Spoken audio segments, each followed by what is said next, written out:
నా పేరు చుంచు రామకృష్ణ. వృత్తిరీత్యా డివిజన్ ఇంజనీర్ ఎలక్ట్రిసిటీ డిపార్ట్మెంట్లో పనిచేస్తున్నాను. ఒక జాతి కోసం, జాతి ప్రయోజనం కోసం, జాతి అస్తిత్వం కోసము ఆదివాసీ 9 తెగల జాయింట్ యాక్షన్ కమిటీ చైర్మన్గా మరి అందరూ కూడా అన్ని తెగల వాళ్ళు, అన్ని సంఘాల వాళ్ళు కూడా ఎన్నుకోవడం జరిగింది. ఇవాళ ఒకటి కార్తీక మాసం ఇవాళ మొదలు.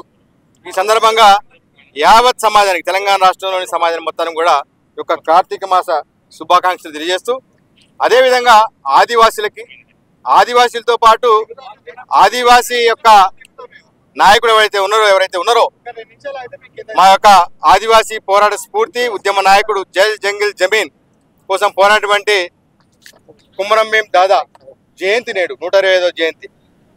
ఈ జల్ జంగిల్ జమీన్ నినాదం తెలంగాణ రాష్ట్రానికి రావడానికి, నీళ్లు నిధులు నియామకాలకి మొత్తం కూడా సమాజం మొత్తం కదలడానికి కుమరం భీం స్ఫూర్తితోనే ఆ రోజు పెద్ద ఎత్తున తెలంగాణ రాష్ట్ర ఉద్యమం నడిచింది. ఈరోజు కూడా చట్టబద్ధలేని లంబాడి తొలగించడానికి మా యొక్క ఉద్యమ స్ఫూర్తి పోరాట వీరుడు కుమరం భీం దాదా యొక్క స్ఫూర్తితోటే మేమందరం కూడా ఏకమైనాం.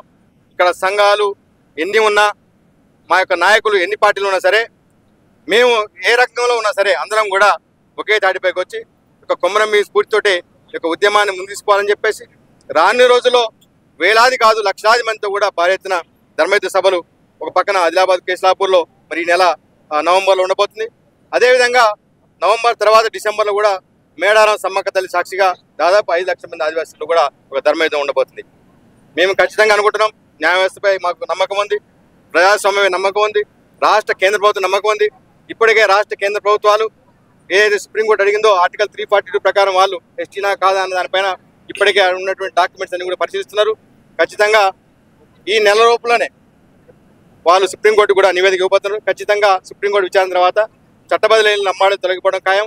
అదేవిధంగా సమాజంలో ఉన్నటువంటి అన్ని వర్గాలు, బడుగు బలహీన బహుజన దళిత మైనార్టీ, అదేవిధంగా అగ్రవర్ణాలు చేయనటువంటి కమ్మ రెడ్డి వెలమ, అదేవిధంగా బ్రాహ్మణ క్షత్రియ వైశ్యులు అందరూ కూడా ఆర్థిక అసమానాలకు గురవుతున్నారు. ఒక పక్క అన్ని ఉద్యోగాల్లో కూడా ఎస్టీ రిజర్వేషన్ ద్వారా వాళ్ళే వస్తున్నారు, జనరల్లో వాళ్ళే వస్తున్నారు.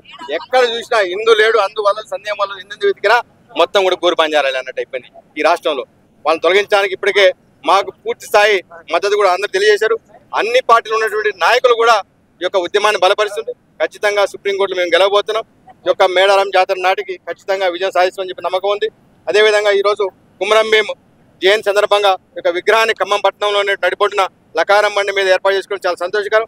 ఇప్పటికే వేలాది మంది, అనేక మంది ఈ యొక్క కుమరం భీం అభిమానులు స్వచ్ఛందంగా తరలివచ్చారు. వారందరూ కూడా పేరు పేరు నమస్కారాలు. అదేవిధంగా మా యొక్క జాయింట్ యాక్షన్ కమిటీ చెందినటువంటి నాయకులు, మరి రిటైర్డ్ ఉద్యోగస్తులు కావచ్చు, మా యొక్క తుడిదెబ్బ నాయకులు కావచ్చు, సంక్షేమ పరిస్థితి కావచ్చు, అదేవిధంగా ఆదివాసీ నాయకులు కావచ్చు, మహిళలు, ఆదివాసీ మహిళా శక్తి నాయకురాలు కావచ్చు, అందరూ వచ్చారు. వారందరూ కూడా ప్రత్యేకంగా శుభాకాంక్షలు తెలియజేసుకుంటూ, మరి ఇప్పుడు ఈ పక్కనే స్వయం గంగులు ఆయన కూడా మన యొక్క ఉమ్మడి ఖమ్మంలో ఆనాడు జమీందారు వ్యవస్థ పోరాటువంటి చాలా పెద్ద ఆదివాసీ నాయకుడు.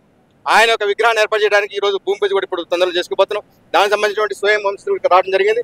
తొందరలోనే ఆ యొక్క విగ్రహావిష్కరణ ఉంటుంది తెలియజేసుకుంటూ, మరి ఈ యొక్క విషయాన్ని పాత్రికేయ మిత్రులు అందరూ కూడా ఈ యొక్క రాష్ట్రంలోని ప్రజలందరూ కూడా ఈ యొక్క ఆదివాసీలు ఏదైతే న్యాయమైన డిమాండ్ ఉందో మా యొక్క కోరికను బలపరచాలని కోరుకుంటూ, జై ఆదివాసీ, జై జై ఆదివాసీ.